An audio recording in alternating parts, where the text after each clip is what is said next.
A paz do Senhor Jesus, amados, tudo bem com vocês? Aqui é o pastor André Martins Matias, responsável pela Igreja Pentecostal Deus Amor, sede setorial de Juiz de Fora, Minas Gerais. Que Deus abençoe todos vocês.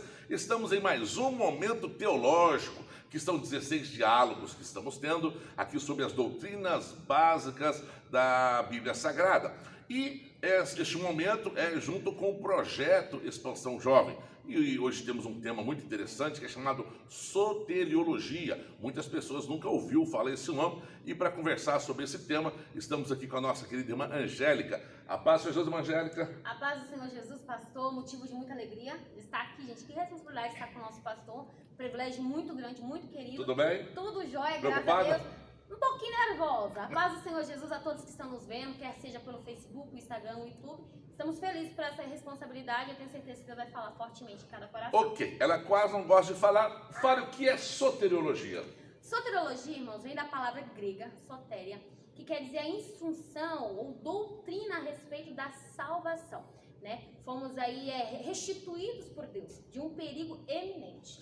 Ok, então a soteriologia é a doutrina, o ensino tratado sobre a salvação. Mas quem é o provedor? Quem fornece a salvação? Quando a gente fala de provedor, na hora a gente lembra de quê? Provedor, prover. Casa, a gente lembra de casa, o corpo de Cristo, Cristo sendo o provedor à cabeça, né? E o provedor, então, nada mais é que o Senhor Jesus, o autor e consumador da nossa fé. E quando a gente fala sobre provedor, a gente tem que ressaltar, estou até com a Bíblia aberta aqui, em Efésios 2,18, vai dizer assim, 2,8 vai dizer assim, ó, porque pela graça sois salvos por meio da fé, e isso não vem de nós, é dom de Deus. E aí podemos usar a graça como um carro, né, e a fé como uma estrada, e o provedor em si, quem é Cristo. Então, quando a gente fala de porque Cristo, pela graça sois salvos mediante a fé. sim. A analogia é muito interessante, porque é como um carro, imagina que a graça seja um carro e a fé seja a estrada. E quem proveu todos os dois? Cristo. Cristo, nosso Deus. E quando a gente fala de Cristo, a gente tem que ressaltar em dizer que ele é o quê? Ele é a porta, ele é o mediador, ele é o Salvador. Jesus É que Cristo. provê a salvação. Então, Efésios 2,8, porque pela graça sois salvos mediante a fé. É muito instrutivo, muito explicativo, né? E quando se fala de salvação, não há ninguém que não busque a regeneração. Mas eu não vou falar sobre regeneração. O que é regeneração? Regeneração, irmãos, nada mais é que nascer de novo, uma nova vida. Isso é em Cristo Jesus, né? Então, regeneração que é ser nascido de Deus, nascido pelo Espírito Santo, uma nova criatura que te gera aí marcas de Cristo Jesus, né? Então, isso aí seria a regeneração. Então, uma nova criatura, ser gerado. Regenerar é gerar novamente, uma nova criatura. Mas para isso é necessária a conversão. Sim. Mas e o que é a conversão? Conversão nada mais é que o quê? É abandonar os seus pecados. Vamos usar a questão do carro aí novamente, né? Estamos numa caminhada e, de certo modo, querendo ou não querendo, irmãos, você está num caminho, quer seja ele com Cristo Jesus ou não. A partir do momento que você converte, você entende que aquele caminho largo a qual você estava não lhe pertence mais. Você vai o quê? Convergir, você vai voltar pelo caminho concernente à palavra do Senhor, que permanece sendo, vale ressaltar, um caminho apertado, né? A porta da salvação, ela requer você abrir mão de certas atitudes que outrora, quando você não era convertido, você possuía. Então, a conversão nada mais é que o quê? Abandonar os seus pecados, as suas atitudes, que outrora você não estava no caminho do Senhor Jesus. Isso seria a conversão. Quem tirou carteira de habilitação, então, sabe que é uma placa, né, de conversão. Proibido convergir à esquerda, proibido convergir à direita. Então, é a expressão utilizada. É mudar de rota. É mudar. Você se arrepende de ir naquela direção e fala, não vou mais. É por isso que João Batista, Jesus, os discípulos, todos tinham essa missão de pregar o arrependimento. Arrependeu? Muda de estrada e faz conversão. Ou seja, não há salvação sem mudança, sem conversão. Como que alguém diz que se converteu e continua na mesma estrada que já estava outrora? Então, a salvação vai ser demonstrada através de mudanças, né? Que a pessoa se arrependeu, vai mudar de estrada, né? E falando em salvação, eu queria que você fizesse um link ali, um paralelo entre justificação e santificação, que é dois pontos importantes da salvação. Está dentro da teologia da salvação, está dentro da doutrina da soteriologia, doutrina da salvação. justificação e santificação. Bom, justificação, irmãos, nada mais é que o quê? Um ato judicial. Jesus Cristo nos justificando. Automaticamente, quando aceitamos ao Senhor Jesus, somos salvos naquele exato momento pela cruz do Calvário, certo? E aí o ato de sermos justificados, somos justificados pelo quê? Pela fé, pela graça e pelo sangue de Cristo Jesus. Então, naquele momento que você aceita o Senhor Jesus, você naquele exato momento está sendo salvo, está sendo justificado pelo Senhor No Deus. momento que aceitou Jesus, já é salvo. Já é salvo. Pessoas que acham que a salvação virá depois do batismo, depois de um tempo. Não, não. Pela justificação, o martelo é batido lá, por isso que é usado, chamado de um ato judicial, né?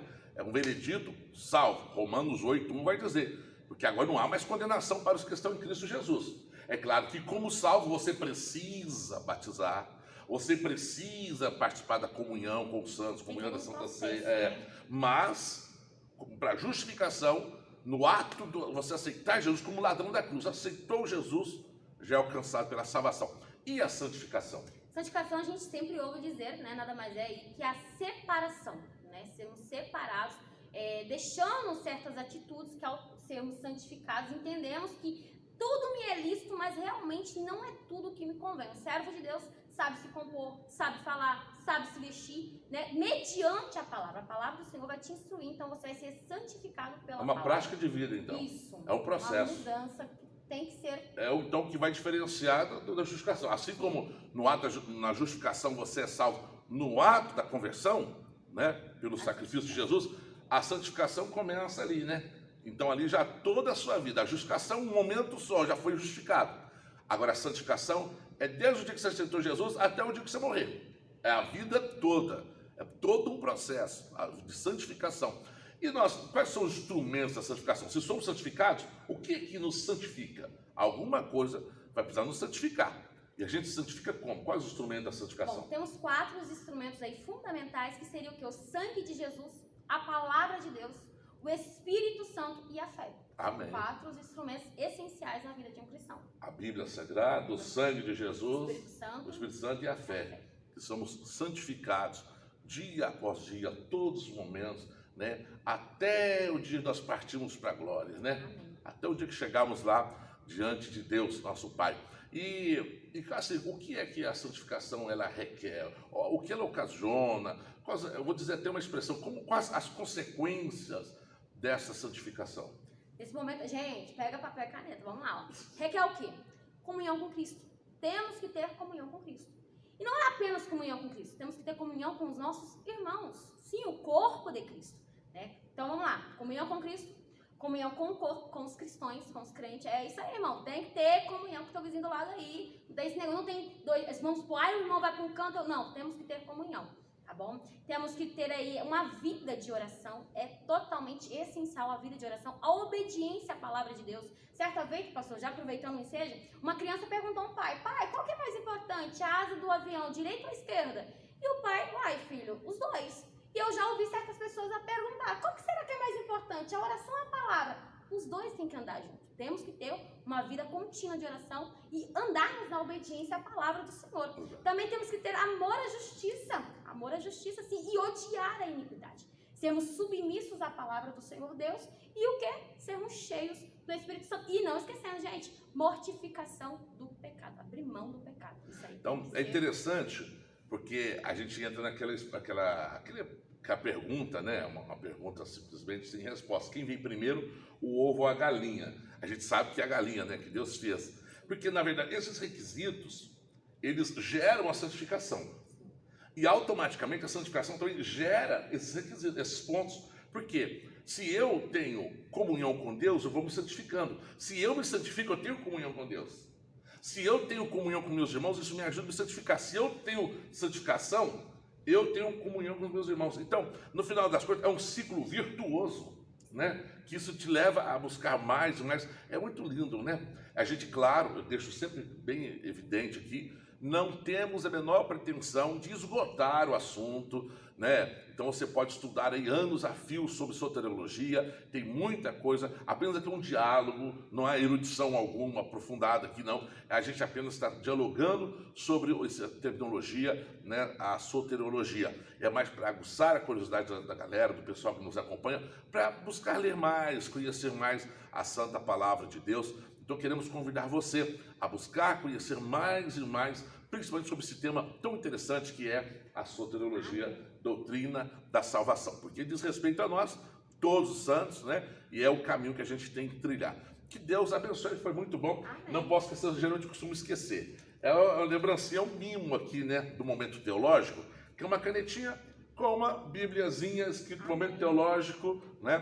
Para você, quando for escrever, lembrar, tem que ler a Bíblia para ajudar a lembrar. Amém. Que Deus abençoe. Deus abençoe. Suas palavras finais. Deus abençoe os irmãos. Convido vocês, estamos na sexta aula, né, de teologia aqui. Tem mais 10 aulas pela frente. Ah, irmã, agora que eu comecei, irmãos, está totalmente liberado lá nas redes sociais, você pode ver. E o que eu costumo dizer sempre, o que é bom é compartilhado. Então, seja você um instrumento de Jesus, compartilha. Eu creio que tem muitas pessoas aí que vão crescer. E o que é crescer? Crescer na graça, no conhecimento, que são esses momentos abençoados por Deus. Deus abençoe a todos vocês em nome de Jesus. Que Deus abençoe, um abraço, a paz do Senhor Jesus. Amém, Jesus.